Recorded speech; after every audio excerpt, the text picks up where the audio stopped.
Shalom Alejem, bienvenidos a todos, ¿cómo están? ¿Cómo están pasando las semanas? Ya estamos en el día miércoles, qué rápido se pasó esta semana.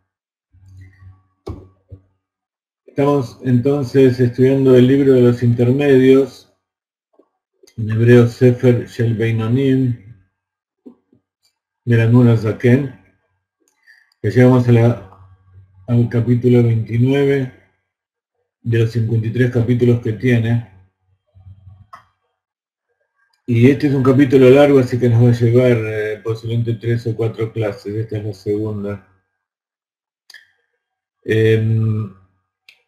Como su nombre lo indica, el libro del Beinoní habla de la lucha del Beinoní, aquella persona que solo hace buenas acciones, solo piensa bien, cumple todo lo que dice la Torá, pero dentro suyo todavía tiene algo, tiene el alma animal, con la cual tiene que luchar constantemente, y la vence. Pero el alma animal ataca de distintas maneras. Y en estos últimos capítulos estamos viendo la presión psicológica que aplica el instinto del mal a la persona para impedirle hacer tefilá como corresponde, conectarse con Dios como corresponde. Y el Rebbe habló de dos problemas básicos, que una es la depresión y otra es la pesadez del corazón. La depresión es un mal típico, sobre todo de la época en que vivimos, a pesar de todas las comodidades y todas las posibilidades que tenemos. Posiblemente la depresión venga porque aparentemente se llegó a un nivel de la humanidad en que la gente puede llegar a tener todo lo que quiere y, sin embargo, no termina de ser feliz. No termina de luchar contra sí mismo para saber para qué vino al mundo, para qué está aquí, cuál es su objetivo. Y está siempre detrás de trasfondo de todo lo que él hace, pensando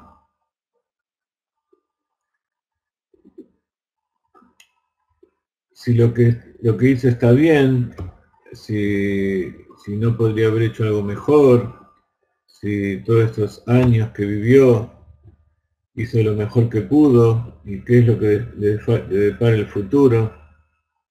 Mucha gente tiene problemas económicos y no tiene posibilidades de desarrollar todas sus ideas, pero justamente la depresión no está en esa gente, sino que está en la gente que sí tiene medios y sí tiene posibilidades de hacer cosas. Sin embargo, dentro suyo el Yetzer Hará lo maneja con la depresión para que no las haga. Entonces, una de las cosas que hay que saber es que la depresión es una de las manifestaciones del alma animal para que no hagamos lo que tenemos que hacer, para que no le veamos sentido, que no le veamos finalidad. Pero eso tiene un componente psicológico, intelectual. Pero hay otro problema que impide la plegaria, que es intrínseca de la esencia de lo que es la plegaria, porque la plegaria es el trabajo del corazón, el servicio del corazón. Si nosotros hablamos con Dios y le pedimos y no sentimos dentro nuestro esa amargura por la lejanía, por tristeza porque la humanidad está mal, preocupación, si no sentimos dentro nuestro ese dolor existencial, y por otro lado la fe de saber que Akadosh Baruj Hu lo puede solucionar. Entonces, la plegaria carece un poco de sentido. Entonces, eso proviene de esta segunda de este segundo aspecto que nos habla el Admira Zaken, que se llama Timtum Alev, o un corazón seco, frío, un corazón medio aturdido, que no siente cosas,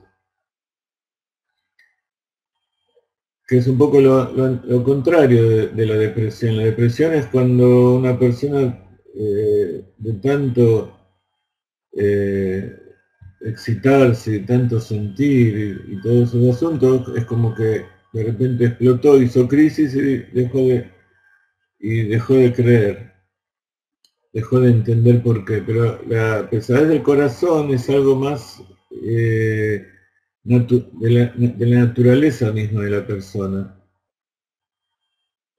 Una persona que es dura de corazón, una persona de corazón de piedra, que no siente, ¿no? Entonces, no es que tiene embotado sus emociones como producto de la depresión, sino que simplemente no tiene ninguna emoción, no siente que Dios es el que le da la vida y la emoción de estar en un proyecto y con gente y llevar adelante un ideal. Los idealistas a veces tienen depresión, pero nunca tienen tintubanle, porque el ideal, cuando una persona va detrás de un ideal es porque tiene un corazón fogoso y tiene dentro suyo una inquietud, tiene un motivo, un lugar hacia donde dirigirse. Y de tantas frustraciones a veces entra en depresión. Pero cuando la persona tiene el corazón de piedra, eso le impide incluso tener ideales, no tiene móviles para hacer cosas. Entonces,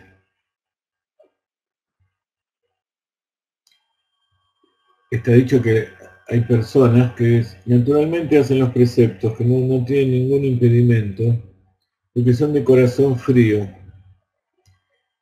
Entonces no tienen problema, no tienen inconveniente de cumplir las cosas. Entonces,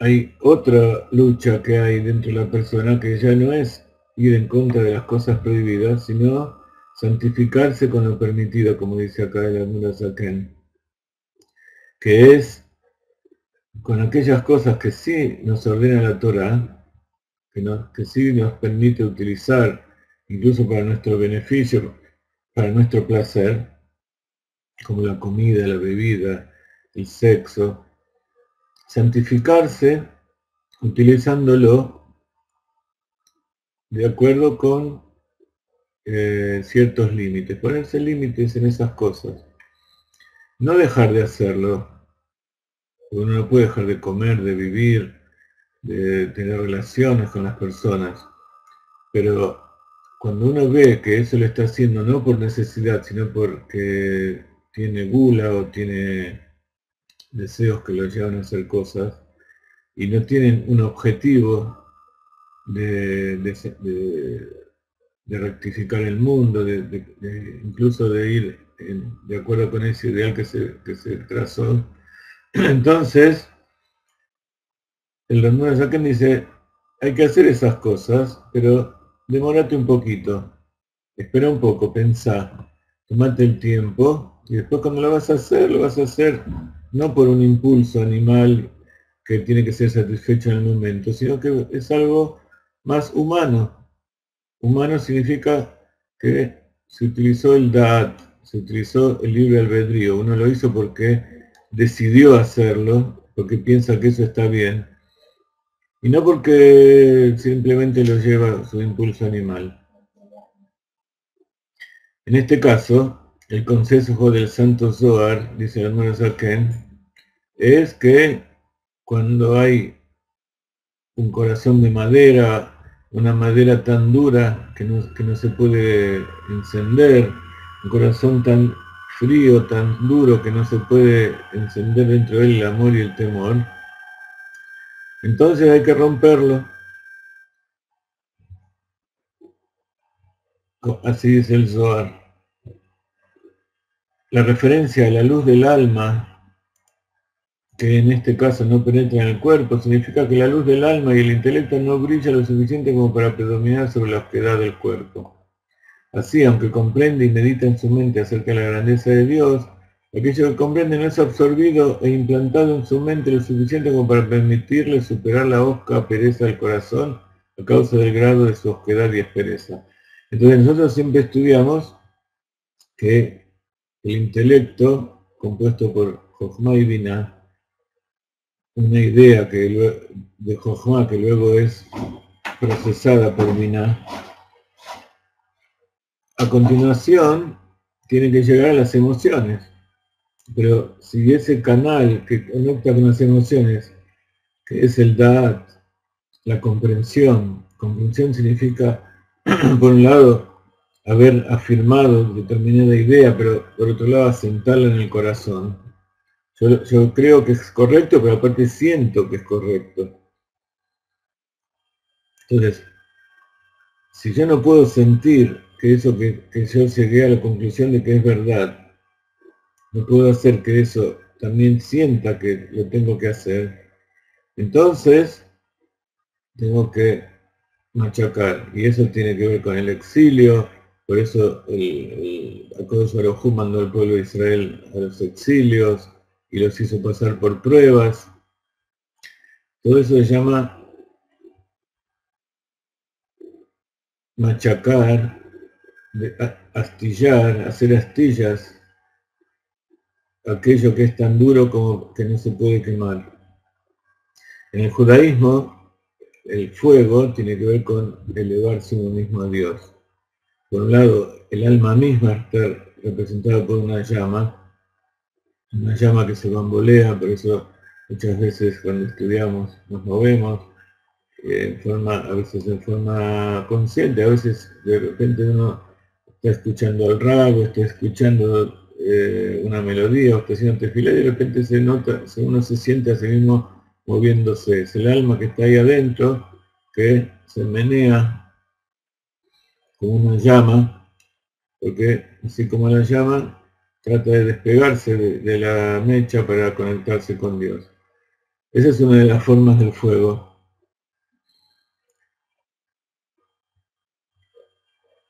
Pero ese fuego del alma tiene que perdurar constantemente, porque puede ser que durante ese momento de inspiración el alma maneja el cuerpo, pero después cuando uno se ocupa de otras cosas, entonces esa alma vuelve a estar adentro, vuelve a la cárcel.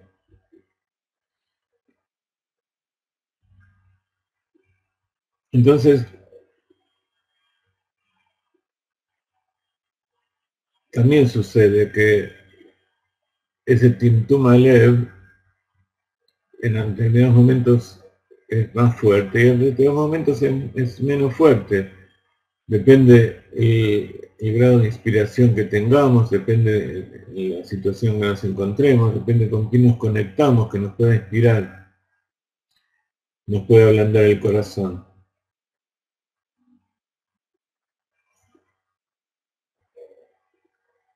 Entonces vemos cómo el Da'at, el libre albedrío, la comprensión, la toma de conciencia, eso es un factor fundamental para la rectificación del corazón. La causa de esta deficiencia es la arrogancia de la clipat del alma animal, que se exalta por encima de la santidad de la luz de alma divina, de modo que oculta y oscurece su luz. Pensar que yo me abastezco y yo soy autosuficiente,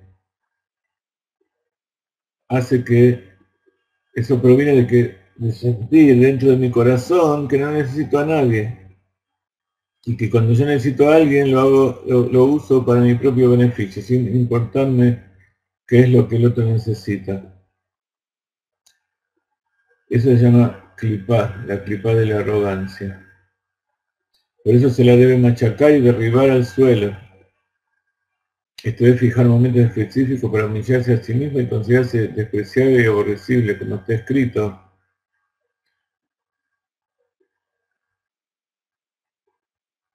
Ahora bien, un corazón quebrantado lleva a un espíritu quebrantado, y el espíritu es la citra ájara, que en el caso de los Benjaníes es el hombre propiamente dicho, porque el alma vital que anima el cuerpo conserva la plenitud de su poder en su corazón tal como era al nacer, de modo que es el mismísimo hombre. Respecto al alma divina dentro de él, se dice: el alma que tú has dado dentro de mí es pura, como decimos en la mañana. Las palabras dentro de mí implican que la persona misma que las está diciendo no es el alma pura, salvo en el caso de los tzadikim. En ellos es a la inversa, el hombre mismo es el alma pura, es decir, el alma divina, mientras que sus cuerpos son denominados la carne del hombre. Entonces, cuando nosotros queremos evaluarnos para poder conocernos y rectificar aquellas cosas que están bien y eliminar las cosas que están mal, tenemos que saber que todos tenemos dos partes dentro nuestro. Una parte que tiene que ser humillada, tiene que ser considerada despreciable, pero no porque tiene que ser eliminada, porque eso es el cuerpo, es el instinto de supervivencia, sino porque está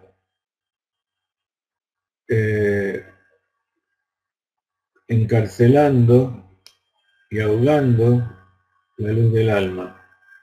Está haciendo que el alma no se pueda expresar. Entonces, desde ese punto es humillante y aborrecible. Y de momento que nosotros nacimos así, como dice aquí, que uno lo heredó ya desde que nació, quiere decir que Dios la puso así.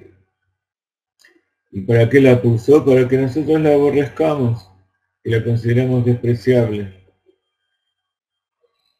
Entonces, cuando meditamos en eso, entonces de repente dentro nuestro empieza el corazón a madurar como una semilla que cuando sale del fruto es dura, pero para que brote algo por dentro tiene que ablandarse, tiene que hacerse,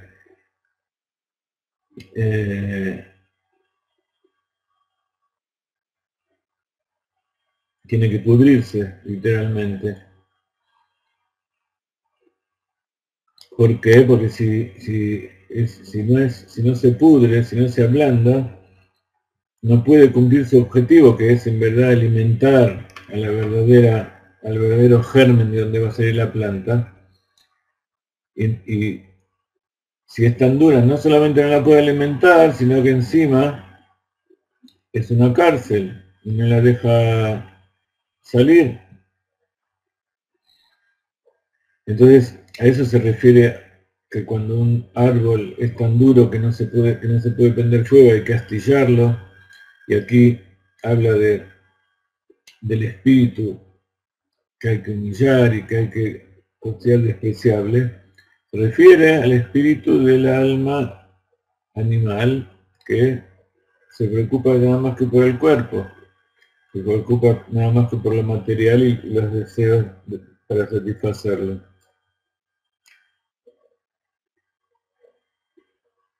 Entonces, a la mañana tenemos que recordar, el alma que has puesto dentro de mí es pura.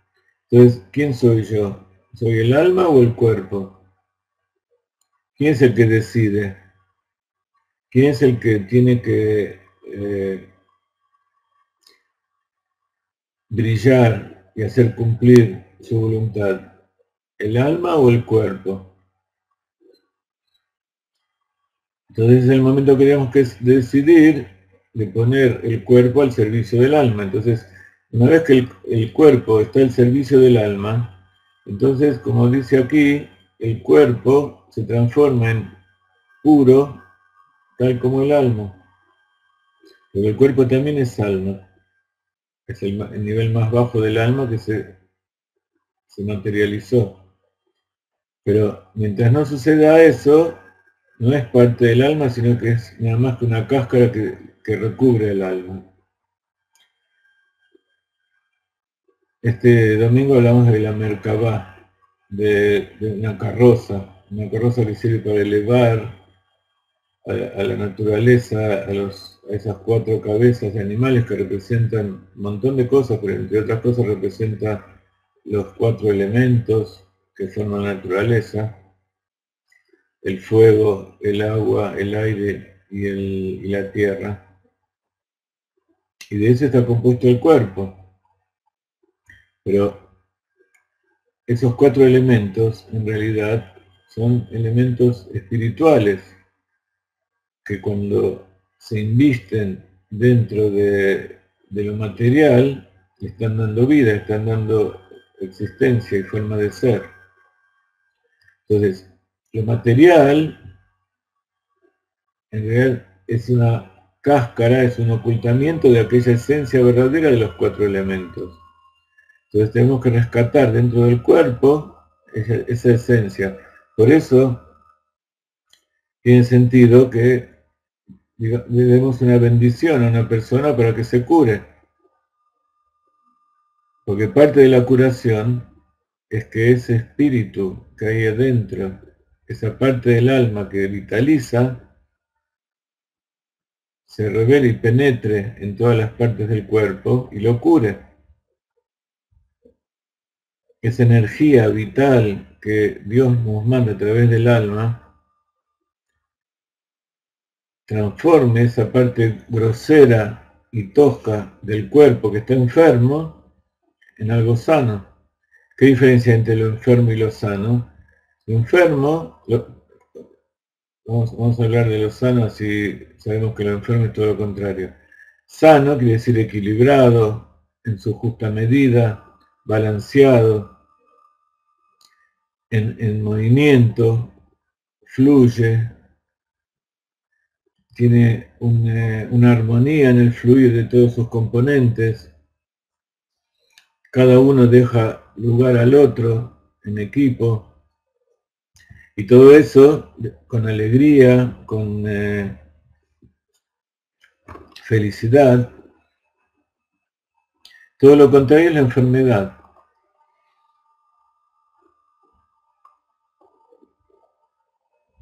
Y por eso, al dar una bendición, estamos bajando esa energía y esa energía nos cura, pone todo en forma equilibrada. Cuando nosotros tomamos una aspirina para sacar el dolor, nos ayuda un poco para poder salir de ese círculo vicioso y empezar a pensar cómo curarnos. Pero si tomamos la aspirina y no pensamos cómo curarnos, eso es nada más que un alivio superficial. Tenemos que buscar la manera de llegar a ese equilibrio y la armonía de todos los aspectos del individuo, del cuerpo. Y espiritualmente también, si lo que nosotros recitamos como una plegaria, los versos, incluso el estudio de la Torá, que también el estudio de la Torá cura y equilibra. Si todo eso nosotros lo usamos nada más que como repetir una sisma, una frase automática, sin sentido, pensando que eso nos va a curar. Eso no nos va a curar. Como un mantra. Un mantra no cura. Un mantra simplemente es como una aspirina que te alivia un momento para que vos puedas pensar. Pero si después eso si no usas tu mente para cambiar, para humillar el corazón, para ablandarlo, entonces va a seguir siempre igual. Fue en este sentido que Hillel el anciano, cuando iba a comer, decía a sus discípulos que iba a hacer un favor al menospreciado y pobre, que era su cuerpo. Él decía: me voy a hacer una mitzvah al pobre. Por supuesto que los tzadikim, cuando van a hacer algo bueno, no lo anuncian. Para él, cuando decía eso, significa que se iba a comer.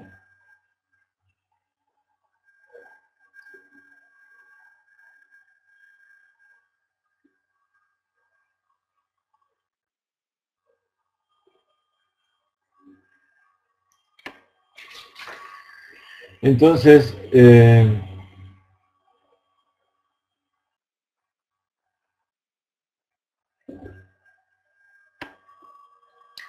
consideraba su cuerpo como una cosa ajena y por eso dijo que le estaba haciendo un favor al darle de comer.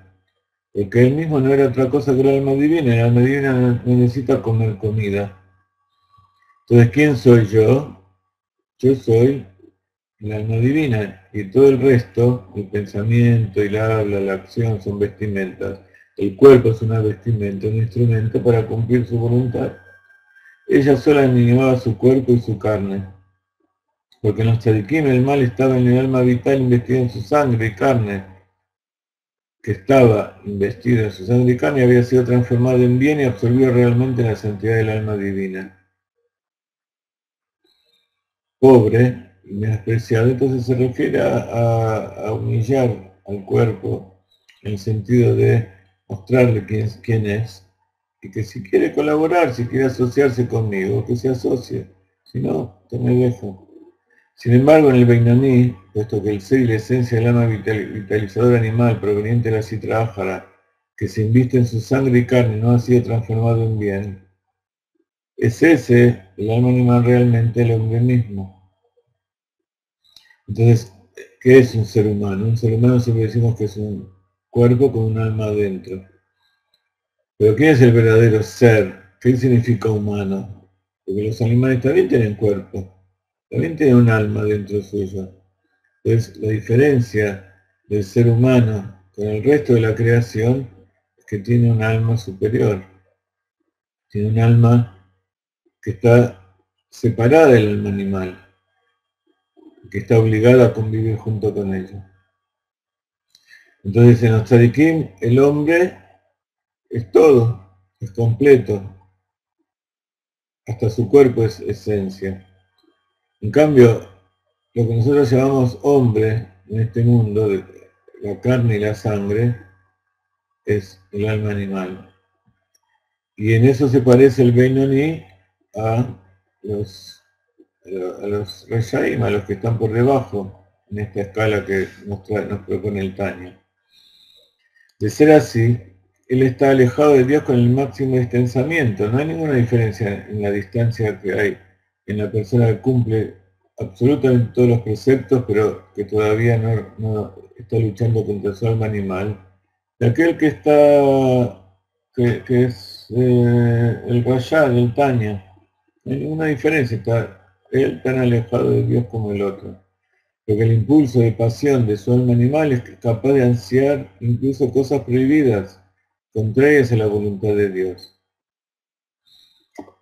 a pesar de que él no desea hacerlas en la práctica real. No obstante, no le son verdaderamente repulsivas, como no son para los tzadikim, como se explicará previamente en el capítulo 12. Cuando nosotros decimos esto no es bueno, esto es pecado, decimos en la mejor de las intenciones es porque sabemos que en definitiva nos va a hacer mal, pero no porque verdaderamente lo odiemos. Como aquella persona que tiene que hacer dieta, y nosotros lo conocemos muy bien, y entonces ve algo que le va a hacer mal, y no lo come porque le va a hacer mal, pero no porque no le guste, al contrario, le gusta muchísimo. En cambio, el tzadik ve eso mismo que ve la otra persona y lo odia, no porque le hace mal solamente, sino porque hay dentro suyo, entre él y eso, no hay ninguna relación. Y conectarse con eso va a hacer que se aleje de Dios. Entonces, por eso lo odia. No es que el tzadik no odia, el tzadik también odia, pero odia aquello que aleja a él o a las demás personas de Dios. Y sabe diferenciar entre lo bueno y lo malo que hay en cada cosa. Entonces odia aquello que es malo. ¿Qué quiere decir odiar? Odiar quiere decir que yo quiero que deje de existir. Cuando una persona odia a otra, en realidad, ¿qué es lo que quiere? Yo lo odio. Hay algún motivo, por algún motivo esa persona me molesta. Entonces, si yo no sé que hay dos aspectos en esa persona, yo odio a todo. Quiero que esa persona desaparezca, por lo menos de mi vida, aunque no se muera, que desaparezca todo de mi vida, no quiero que exista más. Que desaparezca del mundo. Pero si yo sé que hay dentro de él un aspecto bueno y un aspecto malo, entonces yo voy a odiar aquello malo y voy a amar aquello que es bueno.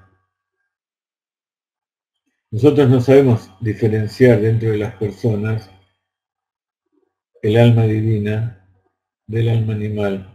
Entonces cuando nosotros odiamos o amamos a alguien, amamos todo y odiamos toda la persona. El Rebbe nos enseñó que todas las personas tienen, el Rebbe siempre habló de los judíos y después en los últimos tiempos agregó los Benei Noach.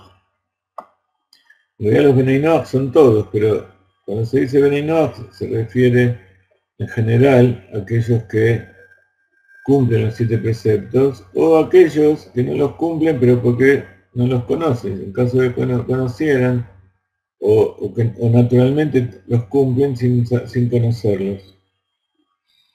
Entonces, evidentemente hay cosas buenas dentro de ellos, y el Rebbe dijo, hay que amar aquello que está ahí adentro, y odiar aquello que es malo, porque a esa misma persona le hace mal, no porque a mí me hace mal.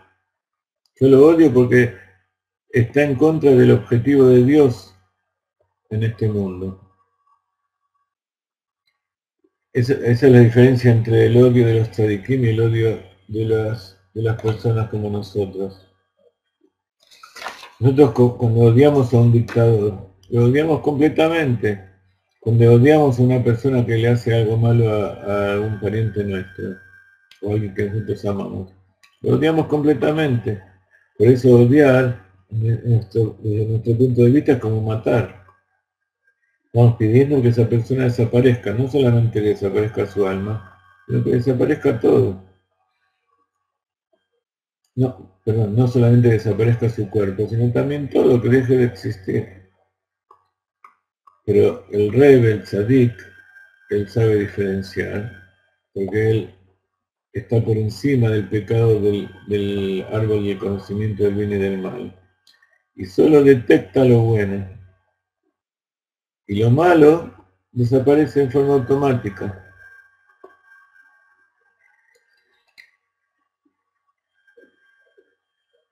En esto es peor y más repulsivo de grave que los animales impuros, los insectos y los reptiles, como se menciona antes, y como está escrito más, yo soy un gusano y no un hombre.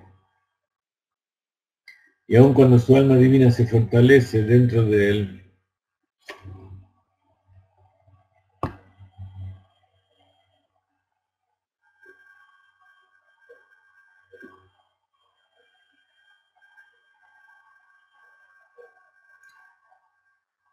para despertar su amor a Dios durante la plegaria, este predominio de la almina no es plenamente verdadero, pues es transitorio y se desvanece después de la plegaria, como se mencionará antes al final del capítulo 13.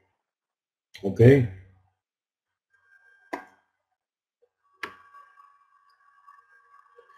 Entonces, estamos hablando de una persona que no peca, y sin embargo,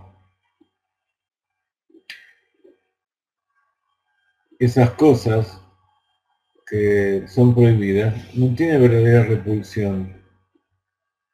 Y acá está diciendo que esto es peor,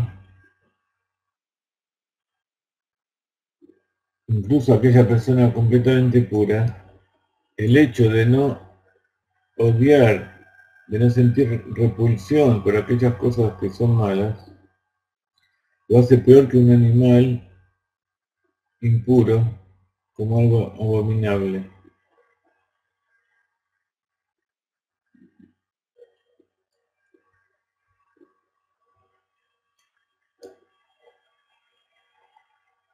Y entonces pasa eso, como decíamos antes, cuando está en la plegaria y está inspirado, está todo bárbaro. Después cuando termina, vuelve a caer donde estaba.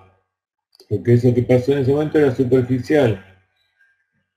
no entró hasta la raíz de sus huesos, de su esencia, para que eso permanezca 24 horas, todos los días. Entonces tiene que darse cuenta de eso y sentirse peor que el animal más impuro y más despreciable.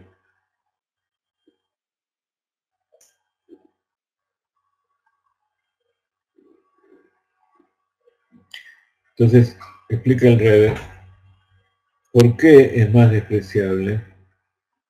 Porque el gusano, él no eligió. Dios lo hizo así.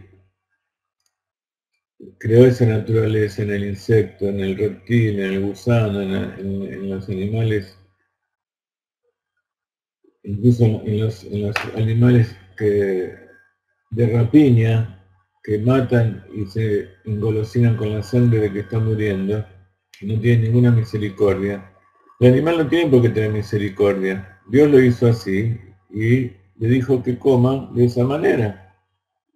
Entonces no es algo que está haciendo algo malo, que está pecando contra Dios.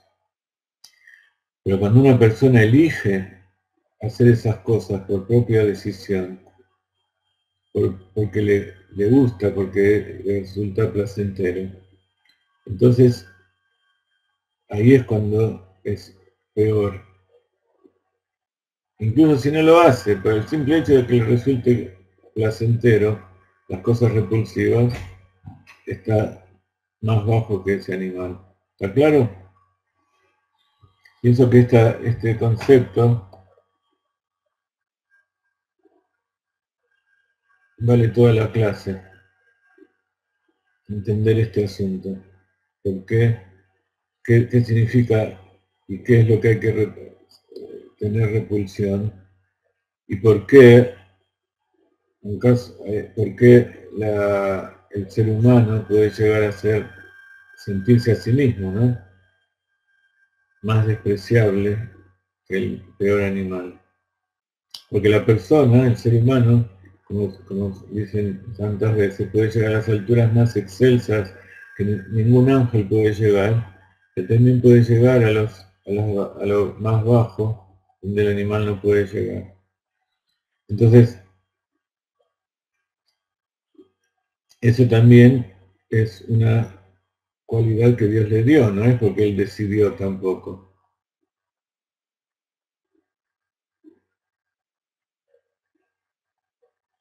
Más aún, claro, así fuimos creados. Así, actuar contrariamente a lo que fuimos creados. Más aún, cuando recuerde la contaminación de su alma con el pecado juvenil y la mácula que con ello ha producido en los mundos superiores, el pecado juvenil es la masturbación, de donde todo está por encima del tiempo y es como si se hubiera mancillado e impurificado en este mismo día, Dios libre.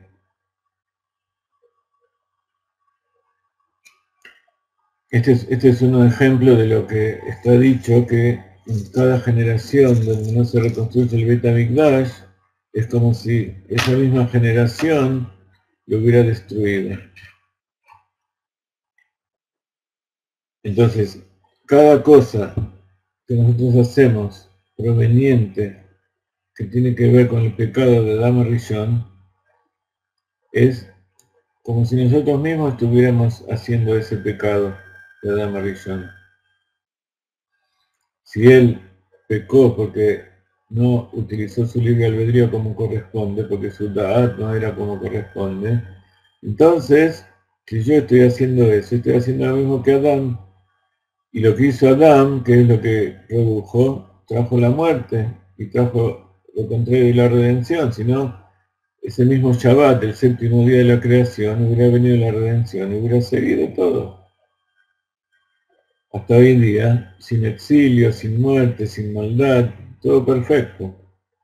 Entonces yo estoy haciendo lo mismo que ahí. Por un lado, nuevamente, porque Dios me creó y me trajo y me hizo hacer esto. Pero me dio el libre albedrío para no hacerlo.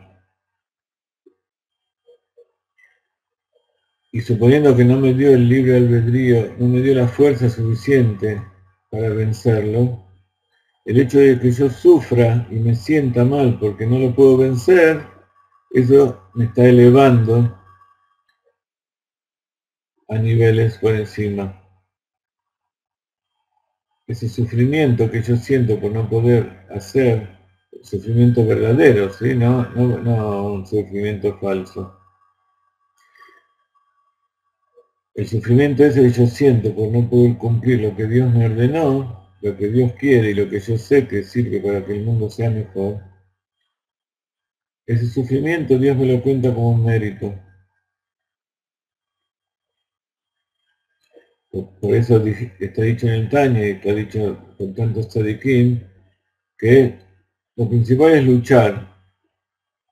Puede ser que no venzas, puede ser que no triunfes, puede ser que el éxito no te acompaña, pero si vos sabés que hiciste todo lo que corresponde, entonces eso es lo principal. Después el éxito, la fortuna, la salud, los hijos, la pareja, todo eso depende de Akadosh Baruj Hu. Él manda todo eso. Aunque ya se ha arrepentido con sinceridad, retirando con ello la mancha, o sea, habiéndose purificado, la esencia del arrepentimiento está en el corazón, y en el corazón hay muchos rangos y niveles. Entonces puede ser que ya se lavó, se arrepintió y dijo no lo hago más, pero aquello de lo cual provino eso que está haciendo, todavía está ahí adentro. Además, todo depende de qué clase de hombre es y del tiempo y lugar en que está ahora, como saben los conocedores.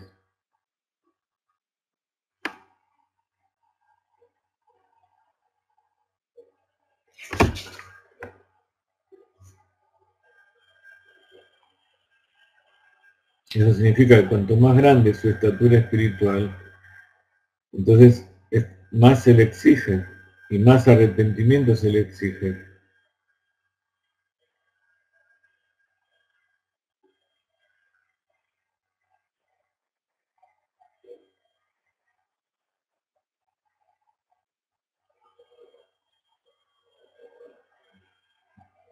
En consecuencia, ahora en este momento, cuando él, al observarse a sí mismo, ve que la luz del alma no penetra en él, es evidente que su arrepentimiento no ha sido aceptado y sus pecados todavía lo marginan de Dios. O se desea elevarlo a un nivel de arrepentimiento más sublime, proveniente de un punto más profundo de su corazón.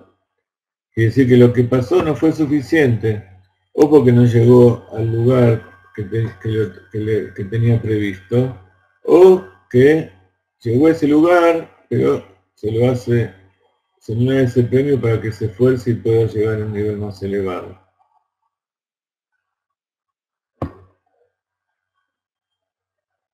Dice el Rebbe, toda vez que la persona es tentada en menor medida por un pecado en particular, se espera de él un nivel de arrepentimiento más profundo y elevado por haber cometido la transgresión, más que en momentos en que es tentado más poderosamente y debe luchar con mayor insistencia para resistir su tentación. Hay momentos que nosotros tenemos una gran tentación de hacer algo.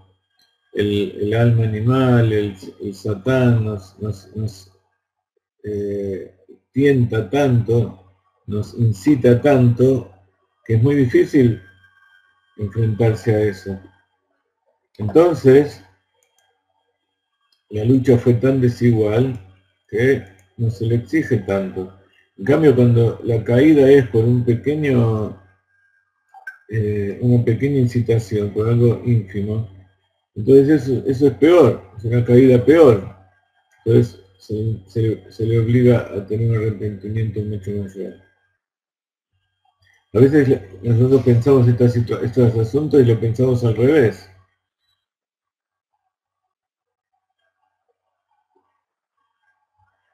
Del mismo modo, tiempo y lugar crean otras diferencias respecto del arrepentimiento.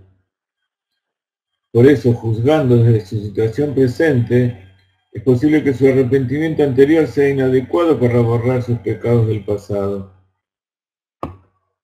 En la situación en que yo me encontraba antes, en que no sabía determinadas cosas, por eso saber trae responsabilidad.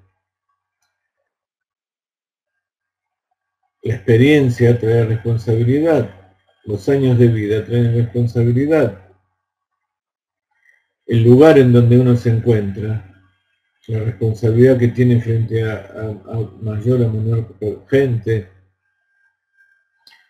Hay personas que nacieron en lugares donde casi nadie lo conoce, hay personas que nacieron y fueron puestos en lugares donde son responsables de miles y a veces de millones de personas. El presidente de China, el presidente de Estados Unidos, de Rusia, cada palabra de ellos afectan a cientos de millones de personas, a miles de millones de personas en todo el mundo. No es alguien que habla para sí mismo y nadie lo escucha, solamente él y Dios. Entonces el lugar donde Dios lo puso también tiene su grado de responsabilidad. Y si hace algo bueno, entonces la recompensa es mucho mayor. Y si hace algo malo, entonces el castigo es mucho mayor. Porque el efecto que produce en la creación es mucho mayor. Por eso está dicho que la prueba de la riqueza es mucho más fuerte que la prueba de la pobreza. ¿Está claro? Por eso dice el rey, juzgando desde su situación presente, es posible que su arrepentimiento anterior sea inadecuado para borrar sus pecados del pasado. Lo que hizo antes no tenía tanto capacidad y la prueba que pasó no fue tan grande. Entonces, la teshuvá que hizo en ese momento alcanzaba, pero después cuando pasó el tiempo y llegó a otra posición, entonces esa teshuvá necesita volver a hacer teshuvá de nuevo por lo que pasó. Probablemente entonces la ausencia de una forma superior de arrepentimiento que se requiere ahora se interpone entre él y Dios, impidiendo que la luz de su alma penetre su corazón, como dirá a continuación el Alter Rebbe.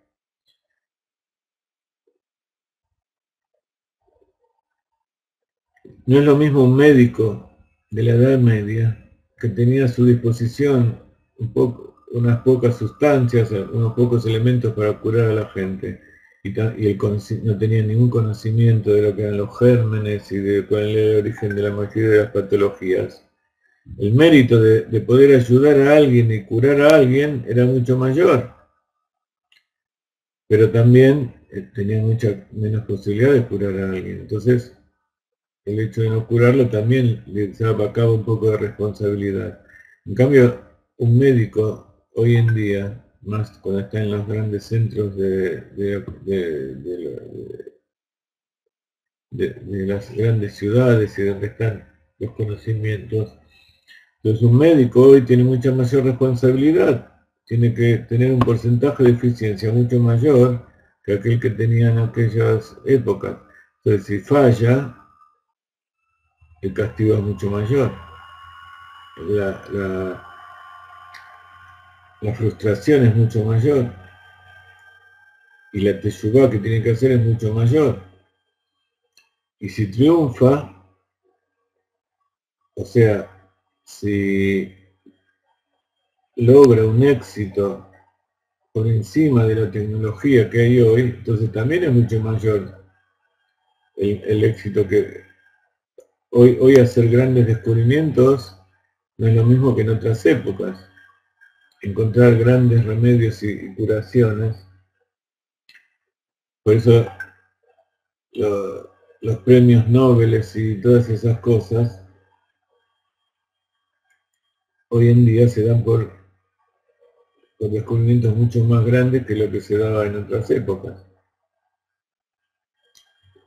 No sé si este último ejemplo que di es muy correcto, 100%, habría que pensarlo un poquito más. Entonces, si uno no se arrepiente, si uno se arrepiente con el arrepentimiento que tenía en el nivel anterior, entonces ya no sirve para refinar lo que tiene que refinar hoy. Y por eso dijo el rey David, mi pecado está ante mí constantemente. ¿Cómo puede ser que esté ante mí constantemente? Yo ya hice teshuvá, ya fui castigado, ¿Por qué está ante mí constantemente? Porque lo que hice en su momento para rectificarlo fue suficiente para ese momento. Pero como las consecuencias de lo que yo hice siguen estando, entonces vuelven a pasar cosas que me muestran que tengo que hacer un esfuerzo mayor todavía para compensar, para neutralizar los efectos de aquello que hice antes. Incluso aquel que es inocente de los graves pecados juveniles, pero desea de todos modos lograr un espíritu quebrantado, que disponga su corazón para cumplir el consejo del sagrado Zohar,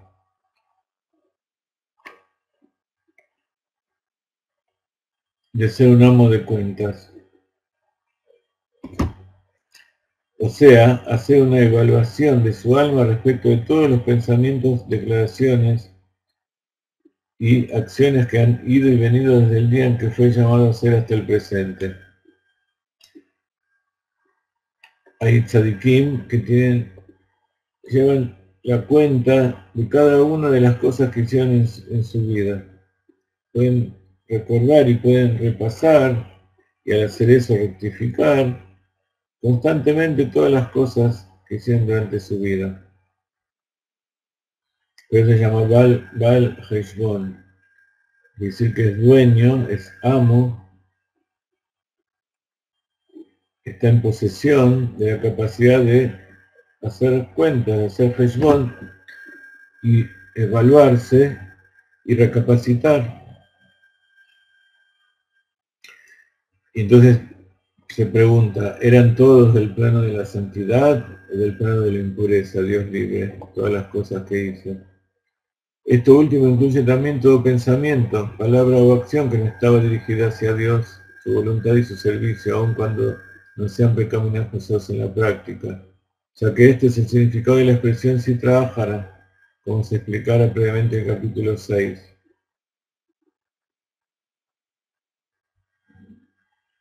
Cuando viene Rosh Hashanah, y en el mes de Elul, cada día hacemos un recuento de lo que pasó en ese día en cada mes del año y tenemos que recordar todo lo que pasó durante el año. Verdaderamente es un esfuerzo ímprobo recordar todo lo que hicimos.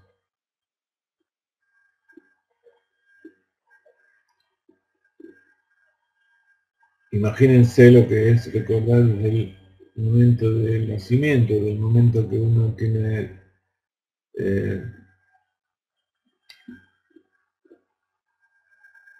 recuerdos.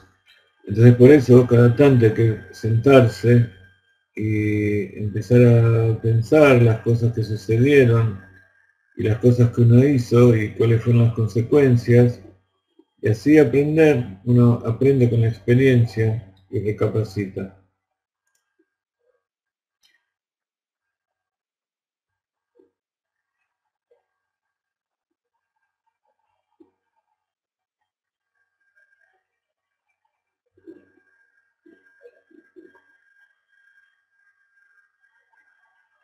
Ahora bien, es sabido que en toda ocasión en que la persona tiene pensamientos santos se transforma durante ese tiempo en una carroza para las cámaras de la santidad, de donde se originan estos pensamientos, o más precisamente donde se origina su vitalidad, que es una carroza que sirve para que todas esas energías, todas esas fuerzas se eleven. Así también en la inversa, cuando tiene pensamientos impuros, se transforma en un vehículo impuro para el jalón de impureza, de donde se originan todos los pensamientos impuros. Todo esto vamos a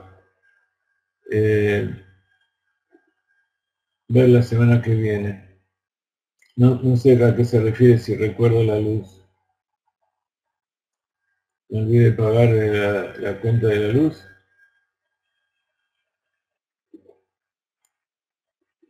Nos queda un minuto de clase y quiero decirles entonces, Shabbat Shalom, hoy es miércoles, dentro de un rato mi hermano Jacob va a estar con ustedes, mañana también. Y les recuerdo que estamos por publicar los libros muchos libros en todos los países y pónganse en contacto porque contamos con ustedes para su publicación.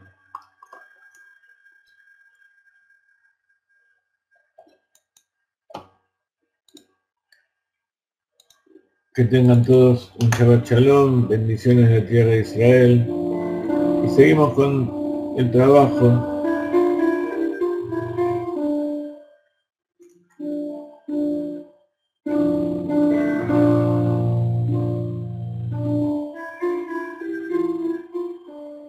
Entra en la tienda de México y cada